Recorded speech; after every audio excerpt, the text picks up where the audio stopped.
السلام علیکم ورحمۃ اللہ علیہ وبرکاتہ۔ الصلاۃ والسلام علیک یا رسول اللہ صلی اللہ تعالیٰ علیہ وسلم۔ رمضان المبارک کا مبارک مہینہ ہم پر سایہ فگن ہے، جس کے برکات سے ہم مستفیض ہو رہے ہیں، لہٰذا خلیفہ حجر اشرف الفقہ مفتی محمد مجیب اشرف علیہ رحمہ، حضرت علامہ و مولانا اشرف محمد سلیم رضوی صاحب قبلہ جو مفتی صورت بھی ہیں، کی زبانی روزے کے بعد اہم مسائل سماعت فرمائیں اور لائک و شیئر کر کے صدقہ جاریہ کے حقدار بنیں۔ ساتھ ہی فقیر فاروق احمد رضوی درویش پوری کو بھی اپنی خصوصی دعاؤں میں یاد رکھیں۔ اللہ حافظ۔ السلام علیکم ورحمۃ اللہ تعالی وبرکاتہ۔ الحمد للہ رب العالمین والعاقبۃ للمتقین والصلاۃ والسلام علی سید الانبیاء والمرسلین وعلی آلہ واصحابہ اجمعین، اما بعد فأعوذ باللہ من الشیطان الرجیم، بسم اللہ الرحمن الرحیم۔ هل يستوي الذین یعلمون والذین لا یعلمون، صدق اللہ العظیم۔ ایک مرتبہ درود پاک پڑھ لیجیے، اللہم صلی علی سیدنا و مولانا محمد معدن الجود والکرم وآلہ الکرام وابنہ الکریم وبارک وسلم، صلاۃ و سلام علیک یا رسول اللہ صلی اللہ تعالی علیہ وسلم۔ عزیزان ملت اسلامیہ، رمضان المبارک کی دوسری محفل میں، اتوار کی جو محفلیں ہوا کرتی ہیں مسجد میں، اس میں ہم حاضر آئے۔ اللہ تبارک و تعالی ہماری اس محفل کو قبول فرمائے اور اس میں جو بھی بیان ہو اس پر ہم سب کو عمل کرنے کی توفیق عطا فرمائے۔ الحمدللہ رمضان المبارک کا یہ 8واں روزہ ہے اور ہم رمضان کی برکتیں لوٹ رہے ہیں، اللہ تبارک و تعالیٰ کی رحمتوں کی بارشوں میں نہا رہے ہیں۔ اللہ تبارک و تعالیٰ ہم سب کو رمضان کی برکتوں سے اور اپنی رحمت اور مغفرت سے نوازے اور مالا مال فرمائے۔ میں نے گزشتہ اتوار کو عرض کیا تھا کہ رمضان المبارک یہ نیکیوں کا موسم بہار ہے، اس میں ساری نیکیاں جمع ہو جاتی ہے۔ اس میں انسان صدقات و خیرات بھی کرتا ہے، رمضان میں نمازیں بھی پڑھتا ہے، رمضان میں روزے بھی رکھتا ہے، رمضان میں غریبوں کی مدد بھی کرتا ہے، رمضان میں کھانا بھی کھلاتا ہے، اور اگر توفیق ملی تو رمضان میں عمرہ بھی کرتے ہیں۔ یہ ساری نیکیاں جو ہے رمضان المبارک کے اندر اللہ تبارک و تعالیٰ نے جمع فرماتی ہے کہ اتنا برکتوں والا مہینہ۔ لیکن رمضان کی جو خاص عبادت ہے وہ کون سی عبادت ہے؟ وہ ہے روزہ، کیونکہ روزہ پورے سال میں نہیں رکھا جاتا، روزہ صرف رمضان کے مہینے میں رکھنا فرض ہے۔ یہ رمضان المبارک کی خاص عبادت ہے اور اس کے کچھ ضروری مسائل ہیں۔ بعض اوقات ایسا ہوتا ہے کہ مسائل نہ جاننے کی وجہ سے اور معلومات نہ ہونے کی وجہ سے بہت سے ایسے کام ہو جاتے ہیں جس کی وجہ سے گڑبڑ ہو جاتی ہے۔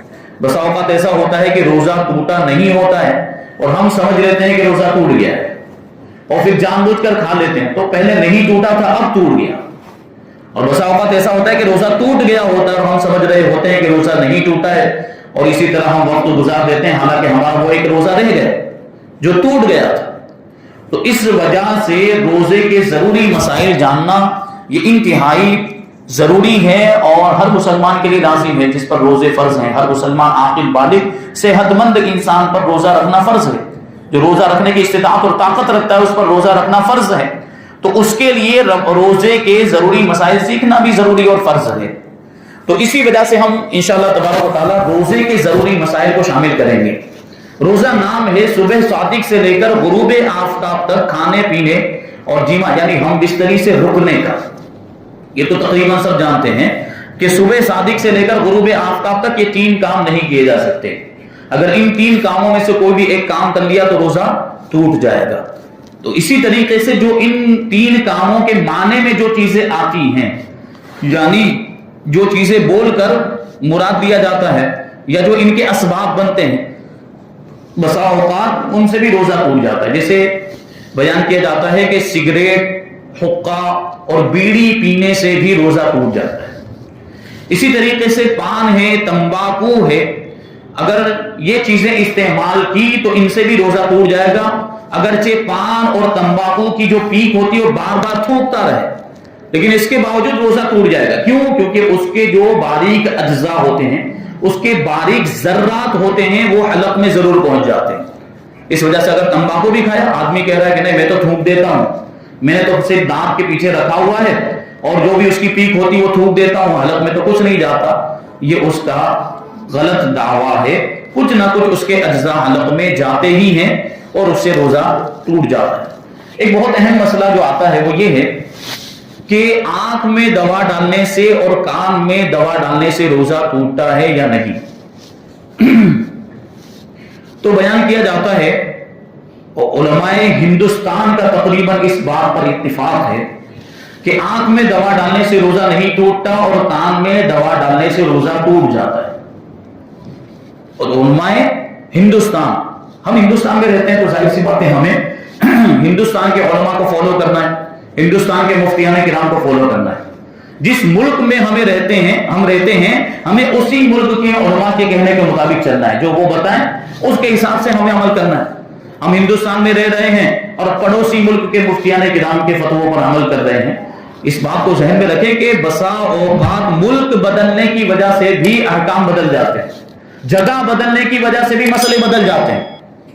تو مفتی گوگل سے سوال نہیں پوچھنا چاہیے, یوٹیوب سے سوال نہیں پوچھنا چاہیے. علماء کرام موجود ہیں ہمارے شہر کے اندر, مفتیان کرام موجود ہیں, ان سے جا کر مسئلہ پوچھیں. ہمیں یا آسانی کے لیے معاملات ایسے ہو جاتے ہیں کہ اس کو اتنا بھی جانے میں جو ہے کہ گوارا نہیں ہو رہا ہے کہ مفتی صاحب کے پاس ابھی مجھے چل کے جانا پڑے گا, اس لیے کہ ابھی موبائل ہاتھ میں ہے تو لاؤ گوگل پہ سرچ کر لیتا ہوں, لاؤ یوٹیوب پہ سرچ کر لیتا ہوں. تو اس میں کیا ہوتا ہے, اس میں رہنمائی کی جگہ پہ آدمی گمراہ ہو جاتا ہے, کیونکہ یوٹیوب اور گوگل پر صرف اہل سنت کا مواد نہیں ہے, اس میں بد مذہبوں نے بھی چیزیں ڈالی ہوئی ہیں. اس میں تو غیر مقلدین کا مواد آپ کو ملے گا, وہابیوں کا ملے گا, دیوبندیوں کا, جماعتیوں کا, جماعت اسلامی کا, بلکہ نئے نئے فرقے. ایک فرقہ ایسا ہے جس کو فرقہ گوہر شاہی کہا جاتا ہے, اس کو آج کل بہت لوگ پڑھ رہے ہیں اور بہت لوگ اس کو دیکھ رہے ہیں, اس کی ویڈیوز دیکھ رہے ہیں. گوہر شاہی, یہ گوہر شاہ نام کا ایک آدمی تھا جس نے امام مہدی ہونے کا دعویٰ کیا تھا, اسی کے ماننے والے یہ گوہر شاہی. ابھی اس کے ایک روزے کی کلپ بہت چل رہی ہے, روزے کے فوائد بتا رہا ہے کہ مومن جب روزہ رکھتا ہے تو کیا ہوتا ہے. تو پہلے دیکھیں کہ ہم کس کو سن رہے ہیں, ہم کس کو دیکھ رہے ہیں, وہ سنی ہے کہ نہیں, وہ اہل سنت و جماعت سے تعلق رکھتا ہے کہ نہیں. بس کھولا اور دیکھنا شروع کر دیتے ہیں. بہت سارے ہمارے سنی نوجوان طارق جمیل کی ویڈیوز دیکھتے ہیں.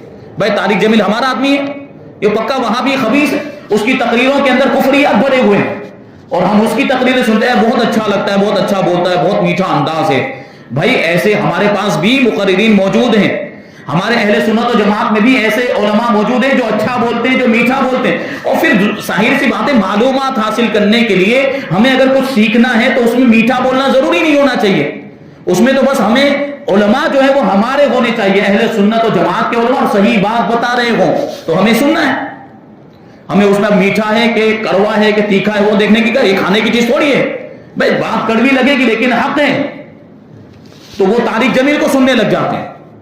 اور وہ ایک اور ہے ان کا مفتی طارق مسعود, اہل سنت و جماعت کے خلاف کتنی بکواس کرتا ہے. وہ انجینئر مرزا جو ہے وہ ویڈیوز بناتا رہتا ہے اور خاص طور پر نوجوان اس کے جال میں پھنسے چلے جا رہے ہیں. اتنا گمراہ شخص ہے وہ, اہل سنت و جماعت کے خلاف اس کی کتنی زیادہ تقریریں موجود, بس کھولا اور دیکھنا شروع کر دیتے ہیں. ایسا نہیں, اگر یوٹیوب بھی دیکھ رہے ہیں یا گوگل پہ بھی سرچ مار رہے ہیں تو پہلے یہ دیکھیں کہ جس کی ہم تقریر سن رہے ہیں یا جس کا بیان سن رہے ہیں وہ سنی ہے کہ نہیں, وہ اہل سنت و جماعت سے تعلق رکھتا ہے کہ نہیں, ورنہ نہ سنیں. کیونکہ کیا ہوگا, ہم گئے ہیں اچھے کام کے لیے, ہم گئے رہنمائی حاصل کرنے کے لیے اور اس کی جگہ پر گمراہ ہو جائے, بات یہ ہو جاتی ہے. بہرحال پاکستان کے بہت سے مفتیان کرام کا یہ فتویٰ ہے کہ آنکھ میں دوا ڈالنے سے روزہ ٹوٹ جاتا ہے اور کان میں دوا ڈالنے سے روزہ نہیں ٹوٹتا. جبکہ ہندوستان کے علماء کا کیا فتویٰ ہے, آنکھ میں دوا ڈالنے سے روزہ نہیں ٹوٹتا اور کان میں دوا ڈالنے سے روزہ ٹوٹ جاتا ہے. اب وہ میڈیکل سائنس کو دیکھتے ہیں, ڈاکٹروں کی تحقیقات کو دیکھتے ہیں اور کیا کہتے ہیں. ڈاکٹر لوگوں نے کیا کہا کہ آنکھ میں سوراخ ہوتا ہے جبکہ کان میں کوئی سوراخ نہیں ہوتا. آنکھ میں سوراخ ہوتا ہے اور کان میں سوراخ نہیں ہوتا, وہ ہمارے پڑوسی ملک کے مفتیان کرام کہتے ہیں. اور اسی وجہ سے کبھی دوا ڈالتے ہیں ہم آنکھ میں تو وہ دوا کا مزہ حلق میں محسوس ہوتا ہے, کڑواپن محسوس ہوتا ہے کہ نہیں ہوتا. تو کہتے ہیں اس میں سوراخ ہے تبھی تو وہ دوا اندر داخل ہوتی ہے، اس لیے آنکھ میں دوا ڈالنے سے روزہ ٹوٹ جائے گا۔ اور کان میں کوئی سوراخ نہیں ہوتا، میڈیکل سائنس کیا کہتی ہے کہ کان میں کوئی سوراخ نہیں، وہ پردہ ہوتا ہے اندر جا کے بند ہو جاتا ہے، یا ظاہر میں اوپر سے دکھ رہا ہے کہ یہ سوراخ ہے لیکن اندر جا کے وہ سوراخ بند ہو جاتا ہے، اس لیے کان میں دوا ڈالیں گے تو روزہ نہیں ٹوٹے گا۔ لیکن ہندوستان کے علماء کیا کہتے ہیں کہ کان میں دوا ڈالیں گے تو روزہ ٹوٹ جائے گا اور آنکھ میں دوا ڈالیں گے تو نہیں ٹوٹے گا۔ اور ہمارے علماء یوں ہی نہیں کہتے، ہمارے علماء کے پاس بھی دلیل ہے اور بڑی مضبوط دلیل ہے۔ ہم ڈاکٹروں کو نہیں دیکھتے، ہم میڈیکل سائنس کو نہیں دیکھتے، ہم شرعی دلیلوں کو دیکھتے ہیں۔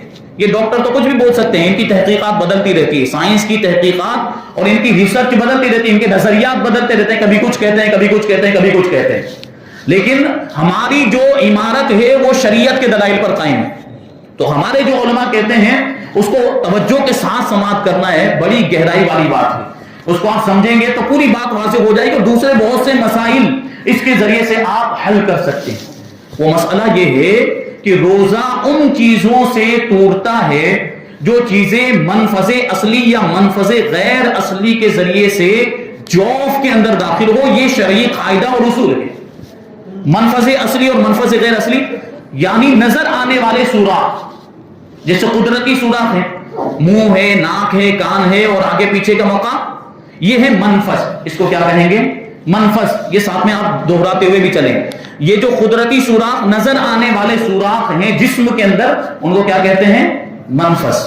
اور ایک ہوتا ہے مسام، جس کو انگلش میں سیلز کہتے ہیں، وہ پورے جسم کے اندر موجود ہے۔ بات سمجھ میں آ گئی؟ پورے جسم کے اندر باریک باریک سوراخ ہے کہ نہیں؟ جلد کے اندر بھی ہے، چہرے میں بھی ہے، ہاتھوں میں بھی ہے، ہر جگہ یہ سوراخ موجود ہے۔ ان کو سیلز کہا جاتا ہے اور ان کو عربی میں کیا کہا جاتا ہے؟ مسام۔ تو منفذ کے ذریعے سے جو چیز اندر داخل ہوگی یعنی جوف میں داخل ہوگی اس سے روزہ ٹوٹے گا، لیکن مسام کے ذریعے سے جو چیز جوف میں داخل ہوگی یا جسم کے اندر والے حصے میں داخل ہوگی اس سے روزہ نہیں ٹوٹتا۔ اب یہاں پر بھی مسام ہے کہ نہیں؟ آدمی نہاتا ہے، وضو کرتا ہے تو پانی کی ٹھنڈک ہمیں محسوس ہوتی ہے کہ نہیں ہوتی؟ پانی مسام کے ذریعے اندر جاتا ہے۔ اگر مسام کے ذریعے سے چیز کے اندر داخل ہونے سے روزہ اگر ٹوٹ جاتا تو نہانے سے بھی ٹوٹ جانا چاہیے، غسل کرنے سے بھی ٹوٹ جانا چاہیے۔ تو ہمارے علماء یہی فرماتے ہیں کہ آنکھ میں کوئی سوراخ نہیں ہے، آنکھ میں کوئی منفذ نہیں، نہ منفذ اصلی ہے نہ منفذ غیر اصلی ہے۔ آنکھ میں ہمیں کوئی سوراخ نظر آتا ہے؟ نہیں۔ یہ یہاں پر جو بھی ہے وہ ہے مسام، آنکھ میں جو ہے وہ مسام۔ تو جو دوا اندر داخل ہوتی ہے یا جو سرما لگاتے ہیں تو سرمے کا مزہ ہمیں حلق میں محسوس ہوتا ہے، بعض اوقات سرمے کا رنگ بھی ہم زبان پر محسوس کرتے ہیں، دکھتا ہے، نظر آتا ہے۔ تو یہ مسام کے ذریعے سے اندر داخل ہوتا ہے، وہ منفذ کے ذریعے سے داخل نہیں ہوتا۔ اور ابھی بات بتا دی گئی کہ جو چیز منفذ کے ذریعے داخل ہو اس سے روزہ ٹوٹتا ہے اور جو مسام سے داخل ہو اس سے روزہ نہیں ٹوٹتا ہے۔ یہ ہمارے علماء کرام کی کتنی بڑی دلیل، مضبوط دلیل۔ اور یہاں دیکھیں کان میں، تو یہ کان قدرتی سوراخ ہے، یہ سوراخ نظر آتا ہے کہ نہیں آتا ہمیں؟ ٹھیک ہے۔ اب سوال یہ ہے کہ یہاں سے داخل کریں گے، کوئی بھی دوا ڈالیں گے اگر یا تیل ڈالا مثال کے طور پر، تو وہ تو یہاں کان میں ہی رہ جائے گا، وہ تو نہ ہی پیٹ میں جاتا ہے نہ دماغ میں پہنچتا ہے۔ یہ بات یہ تو سوال ہے۔ تو میں نے ایک لفظ ابھی کہا کہ منفذ کے ذریعے سے کوئی چیز جوف میں داخل ہو جائے، تو جوف کا مطلب کیا ہوتا ہے؟ جوف کا مطلب ہوتا ہے جسم کا اندرونی حصہ۔ تو یہ کان جو ہے آپ دیکھیں، کان کو ادھر یہاں سے نظر کر کے ہم دیکھیں گے تو جتنا حصہ نظر آتا ہے وہ کان کا ظاہری حصہ، وہ ظاہر بدن، لیکن پورا اندر تک کا نظر آتا ہے نہیں۔ کچھ حصہ اس کا ہے جو بالکل اندر ہے، جو یہاں سے دیکھنے پر بھی نظر نہیں آتا، وہ ہو گیا جوف، وہ ہو گیا جسم کا اندرونی حصہ۔ تو یہ سوراخ ہے، یہ منفذ ہوا، یہاں سے ہم نے دوا داخل کی اور ظاہری حصے سے ہوتے ہوئے وہ اندر والے حصے تک پہنچ گئی جو نظر نہیں آ رہا ہے، یا لہٰذا وہ جوف میں پہنچ گئی منفذ کے ذریعے سے، اس لیے روزہ ٹوٹ گیا۔ تو روزے کی حالت میں کان میں دوا یا تیل نہیں ڈالنا۔ آنکھ میں اگر ضرورت پیش آ جائے، جیسے آنکھ آ گئی، آشوب چشم ہو گیا، یا کوئی اور بیماری ہے آنکھ میں اور دوا ڈالنے کی ضرورت پیش آ گئی ہے، تو روزے کی حالت میں بھی آنکھ میں دوا ڈال سکتے ہیں، اس سے روزہ نہیں ٹوٹے گا۔ بس ایک چیز ہم کو ذہن میں رکھنی ہے کہ ہمیں ہندوستان کے علماء اور مفتیان کرام کو فالو کرنا ہے، اور یہ ویڈیوز کے چکر میں، یوٹیوب اور گوگل کے چکر میں ہمیں نہیں رہنا۔ اگر سنتے بھی ہیں اور ہم سننا چاہتے ہیں, دیکھنا چاہتے ہیں, تو پہلے ہم معلوم کریں, یا ہم کسی شخصیت کو جانتے ہیں, کسی عالم دین کو جانتے ہیں کہ وہ اہل سنت و جماعت سے تعلق رکھتے ہیں, تو پھر سنیں, اس میں کوئی حرج نہیں. بہرحال تو سب سے پہلے تو ویڈیو کا ہی مسئلہ آ جاتا ہے, مختلف فی مسئلہ ہے, بہرحال سب کے نزدیک وہ بات نہیں.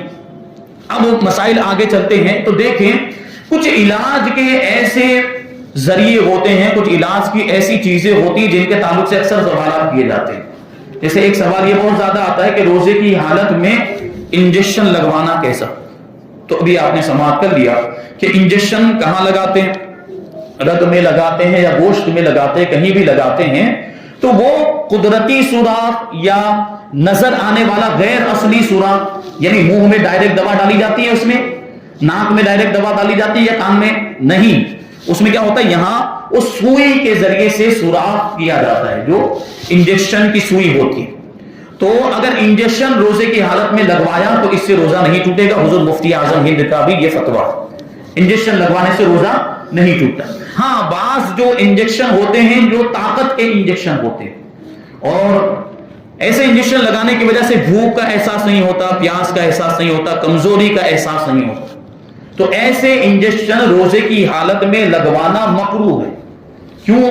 کیونکہ اس سے روزے کا مقصد ہی فوت ہو جائے گا. روزے کا مقصد کیا ہے, آدمی کو بھوک کا احساس ہو, آدمی کو پیاس کا احساس ہو, کمزوری کا احساس ہو, تاکہ وہ غریبوں کی بھوک اور پیاس کو سمجھ سکے.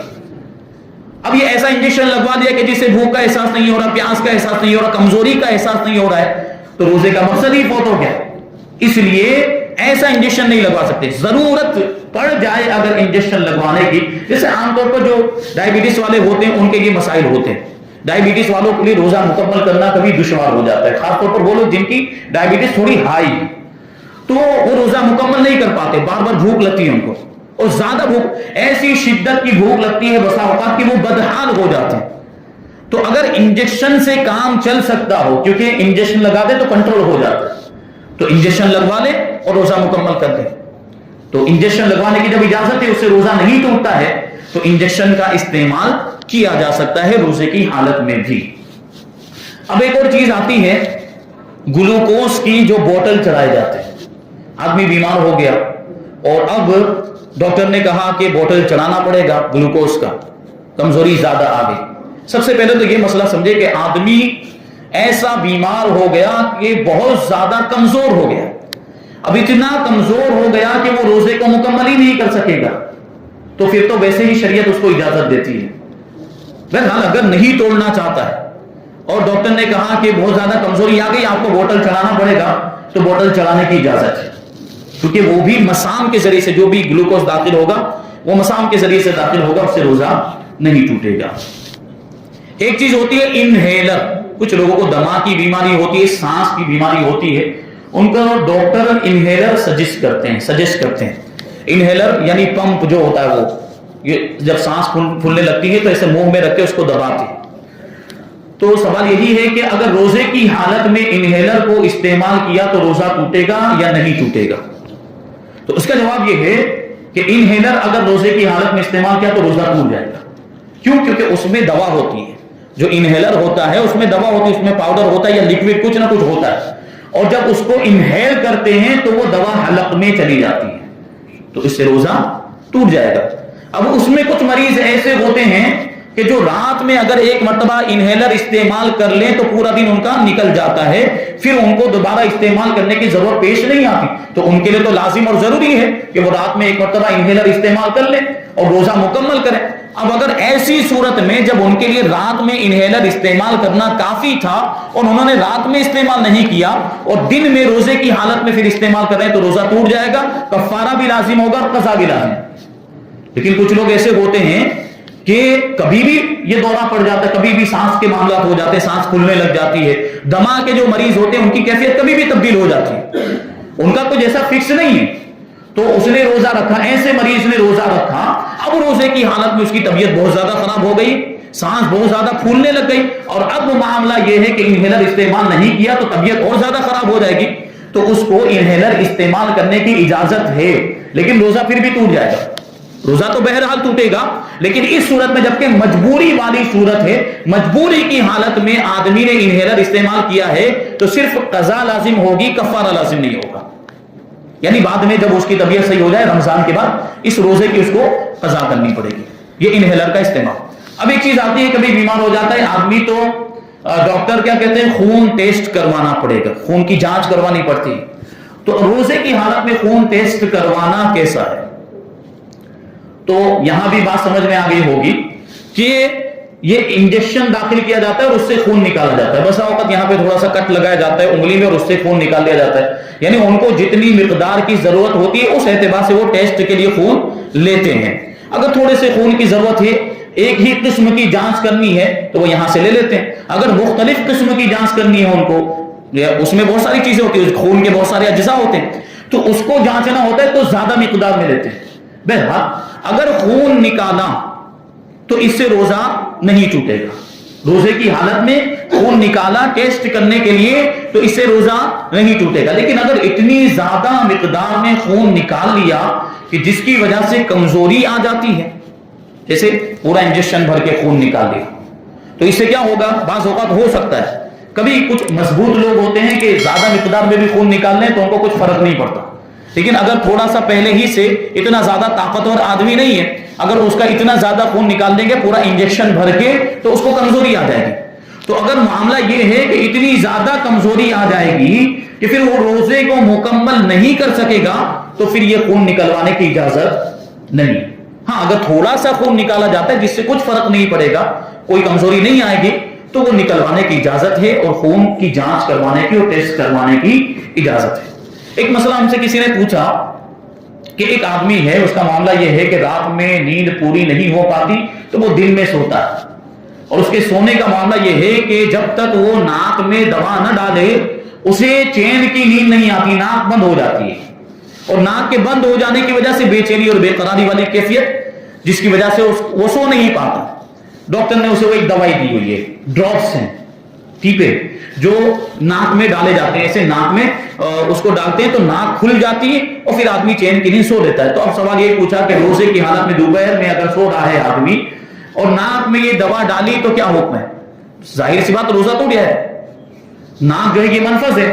اب یہاں دوا ڈالیں گے تو وہ دوا یا تو دماغ میں جائے گی یا پلک کی حلق میں جائے گی, روزہ ٹوٹ جائے گا. اب اس نے جو یہ مجبوری بتائی یہ ایسی کوئی مجبوری نہیں ہے جس کی وجہ سے اسے یہ دوا ڈالنے کی اجازت مل جائے, کیونکہ آدمی رات میں نیند مکمل کر سکتا ہے. اگر اس کی یہ کیفیت ہے تو وہ رات میں جلدی سے تراویح ختم کرنے کے بعد فوراً سو جائے اور صبح سحری کے وقت اٹھ جائے تو نیند مکمل ہو جائے گی. یہ اتنا وقت جو ہے وہ کافی ہے سونے کے لیے, پھر دوپہر میں سونے کی ضرورت ہی نہیں پڑے گی, تو یہ دوا ڈالنے کی بھی ضرورت نہیں پڑے گی. بہرحال اگر اس نے دوا ڈالی اور یہاں تو اس کی کوئی حاجت بھی نہیں, کوئی ضرورت بھی نہیں ہے, تو یہاں تو نظر شرعی کا تقاضا یہ ہے کہ یہاں جان بوجھ کر روزہ توڑنا ہوگا اگر وہ دوپہر میں دوا ڈالے گا تو. اور عام طور پر ایسی صورتوں میں روزے کی قضا بھی لازم ہوتی ہے اور کفارہ بھی لازم ہوتی ہے, کیونکہ جب اس کی حاجت ہی نہیں تھی, کوئی مجبوری نہیں تھی, یعنی شرعی مجبوری نہیں تھی, پھر بھی اس نے ایسا کیا. اب کچھ مسائل ایسے جیسے تھوک کے تعلق سے ہمارے یہاں پہ بہت زیادہ یہ مسئلہ چلتا ہے. ہمارے نوجوان خاص طور پر جن کو مسائل معلوم نہیں ہوتے تھوکتے رہتے ہیں روزے کی حالت میں, جہاں دیکھو وہ کیا سمجھتے ہیں کہ تھوک کو نگلنا نہیں چاہیے. ایسا دیکھا جاتا ہے کہ نہیں, تھوک نگلیں گے تو روزہ ٹوٹ جائے گا. نہیں, ایسا نہیں ہے, تھوک کے نگلنے سے روزہ نہیں ٹوٹا. تھوک ہے یا بلغم ہے وہ منہ کے اندر ہی تھا اور نگل دیا تو اس سے روزہ نہیں ٹوٹے گا.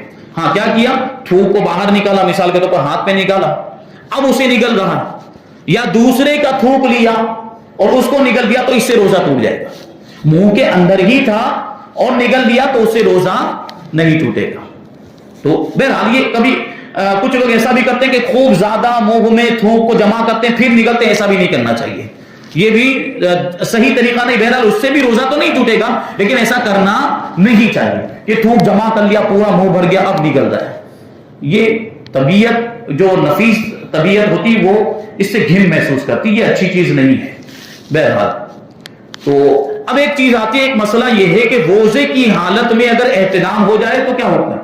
یا کوئی شخص رات میں سویا تھا, صبح بیدار ہوا, یعنی جب روزہ شروع ہوا تھا ہو گیا تھا اس وقت بیدار, جیسے صبح شادی کا وقت نکل چکا تھا, اب بیدار ہوا تو روزہ تو شروع ہو چکا ہے, اور وہ ناپاکی کی حالت میں بیدار ہوا, رات میں احتلام ہو چکا تھا اس کو, یا رات میں اپنی بیوی سے ہم بستری کی تھی اور غسل نہیں کیا تھا, اب اسی میں سو گیا اور صبح صادق یہ طلوع ہو گئی, تو اب روزے کا کیا ہوتا ہے؟ تو یہ جنابت یعنی ناپاکی کی جو حالت ہے یہ اور روزہ یہ ایک دوسرے کے منافی نہیں. یعنی رات میں اگر آدمی ناپاک ہو گیا تو اسی حالت میں صبح کر لی تو روزے پہ کوئی فرق نہیں پڑے گا. اسی طرح روزے کی حالت میں اگر احتلام ہو گیا تو اس سے بھی روزہ نہیں ٹوٹتا, روزے پر کوئی فرق نہیں پڑے گا. لیکن ایک چیز ہے کہ اگر قصدن کسی شخص نے اپنے ہاتھ سے منی نکالی تو اس سے روزہ ٹوٹ جائے گا. یہ بات ذہن میں رہنی چاہیے. احتلام ہوا جو سونے کی حالت میں ہوتا ہے, جو جنسی مناظر نظر آتے ہیں اس میں اور اس کی وجہ سے منی خارج ہو جاتی ہے تو اس سے روزہ نہیں ٹوٹتا. لیکن جاگتے بیداری کی حالت میں اگر کسی نے جان بوجھ کر روزے کی حالت میں منی کو خارج کیا تو اس سے روزہ ٹوٹ جائے گا. یہ بات. اب ایک جو اہم چیز ہے وہ ہے الٹی, قے کے مسائل. قے جب ہو جاتی تو اس کے تعلق سے ہمارے یہاں پہ بہت بے چینی پائی جاتی ہے کہ اس سے روزہ ٹوٹتا ہے کہ نہیں ٹوٹتا. خاص طور پر ہماری مائیں بہنیں, ان کا کیا ہوتا ہے کہ الٹی ہو گئی مطلب روزہ ٹوٹ گیا, وامٹ ہو گئی مطلب روزہ ٹوٹ گیا. حالانکہ ایسا نہیں ہے. اگر جان بوجھ کر کسی نے وامٹ کی قصدن, قصدن کیسے وامٹ کرے گا؟ الٹی یہ حلق میں انگلی ڈال ڈال کر ایسا کوئی عام طور پر کرتا ہے نہیں. ہاں لیکن مسئلہ یہ ہے کہ اگر کسی نے قصدن جان بوجھ کر الٹی کی اور وہ الٹی منہ بھر ہے, یعنی اتنی زیادہ مقدار میں ہو گئی کہ اب اس پر کنٹرول نہیں کیا جا سکتا, اب اس کو روکا نہیں جا سکتا, تو اب روزہ ٹوٹ جائے گا. یہ کب ہے لیکن جب جان بوجھ کر الٹی کی. عام طور پر جان بوجھ کر کس کو شوق ہے کہ انگلی ڈال ڈال کر حلق میں وہ الٹی کرے گا؟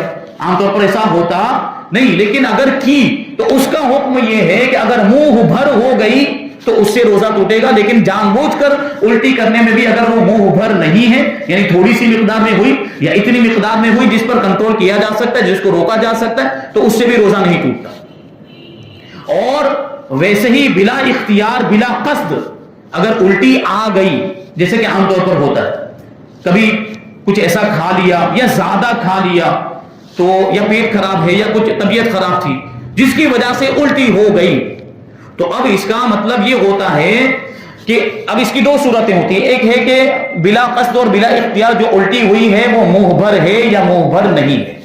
اگر وہ منہ بھر نہیں ہے یعنی تھوڑی سی مقدار میں ہے جس پہ کنٹرول کیا جا سکتا ہے, جس کو روکا جا سکتا ہے, تو اس سے روزہ نہیں ٹوٹتا. اگرچہ اس کا کچھ حصہ دوبارہ اندر حلق میں چلا گیا ہو اس سے روزہ نہیں ٹوٹے گا. اب منہ بھر اگر ہو گئی ہے یعنی الٹی جو ہوئی وہ اتنی زیادہ مقدار میں ہو گئی کہ اسے روکا نہیں جا سکتا, اس پہ کنٹرول نہیں کیا جا سکتا, تو دیکھا جائے گا کہ جو سارا مواد جو اندر سے نکلا ہے وہ باہر پورا کی پورا نکل گیا یا نہیں. تو اگر کچھ بھی حصہ اس کا واپس حلق میں نہیں گیا ہے تو اس سے بھی روزہ نہیں ٹوٹے گا. لیکن اگر اس کا کچھ حصہ حلق میں واپس چلا گیا, اس نے لوٹایا, اگر جو الٹی ہوئی اور اس میں جو مواد نکلا ہے اس کو اندر لوٹایا, تو اب دیکھا جائے گا کہ وہ کتنی مقدار میں اندر گیا ہے واپس.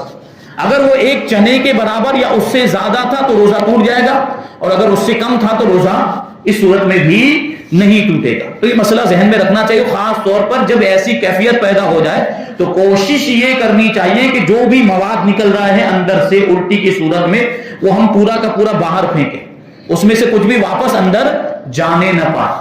ہاں یہ اس صورت میں ہے جبکہ یہ جو الٹی ہو رہی ہو, یہ کھانے کی ہو, پانی کی ہو, یا کوئی پینے کی چیز شربت وغیرہ نکلا ہے, یا جو ہے کہ صفرا کڑوا پانی کبھی نکلتا ہے, تو ان ساری چیزوں کی اگر الٹی ہوئی تو یہ احکام ہوں گے. لیکن اگر بلغم کی الٹی ہوئی تو اس سے روزے پر کوئی فرق نہیں پڑے گا. بلغم کی اگر الٹی میں صرف بلغم نکلا ہے تو اس سے روزے میں کوئی فرق نہیں پڑے گا اور روزہ ٹوٹے گا نہیں. تو یہ روزے کے کچھ ضروری مسائل تھے, اور انشاءاللہ تبارک و تعالیٰ سے کبھی موقع ملا تو کچھ اور چیزیں شامل کی جائیں گے, اور آئندہ ہفتے انشاءاللہ تبارک و تعالیٰ زکوٰۃ کے ضروری مسائل بیان کیے جائیں گے. اللہ تبارک و تعالیٰ جی انجیکشن سے نہیں ٹوٹتا, بتا دیا مسئلہ جی.